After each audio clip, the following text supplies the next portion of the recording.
যে আমরা মানুষও পাইছি, একটা মাটিও পাইছি। এখন আমাদের দরকার নেতৃত্ব। এখন আমি দেখতেছি তারেক রহমান যে কথা বলতেছে, আমার মনে হয় আমরা একটা সঠিক নেতৃত্ব পেয়েছি। আমরা কিভাবে ওনার হাতকে আরো শক্তিশালী করবো, পলিটিক্স এর সাইড রেখে, হ্যাঁ, বিএনপি, জামাত ইসলাম, আওয়ামী লীগ বা যারা জাতীয় পার্টি, আর লট অফ পার্টি আছে, সবাই একটা তো পারপাস থাকে। তো পারপাসটা যদি আমরা মাটি এবং মানুষ এবং আমাদের নদীমাতৃক দেশ, এখানে কি কি কত সুন্দরভাবে আপনার সলিউশন গুলো আসতেছে।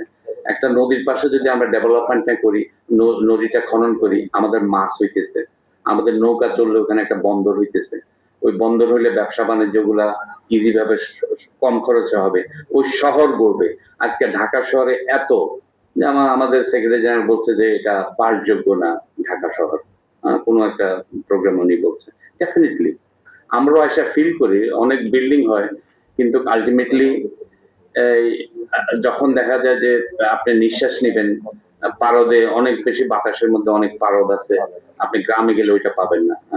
তো সুতরাং এনভায়রনমেন্টের জন্য বেটার, এবং নদী খননটা করলে যে যেই যেই জিনিসটা আমরা চিন্তা করি যে বন্যার ব্যাপারটা হয়, এবং শুষ্ক মৌসুমে পানিটা থাকলে আমাদের সেচের ব্যাপারটা হইতে পারে, এবং ওই পানি থাকলে মাছও থাকবে। হ্যাঁ, তো সুতরাং দিস ইজ আই থিঙ্ক এই পরিকল্পনা শুধু মহাপরিকল্পনা, এটা বাংলাদেশের হার্ট লাইন, পদ্মা এবং তিস্তা।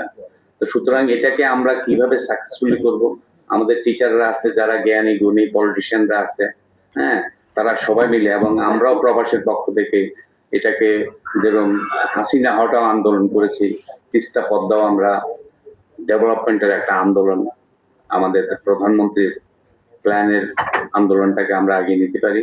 এবং আপনাদেরকে আবার আন্তরিক ধন্যবাদ জানাচ্ছি যারা এটার মধ্যে আসছেন খুব শর্ট নোটিসে।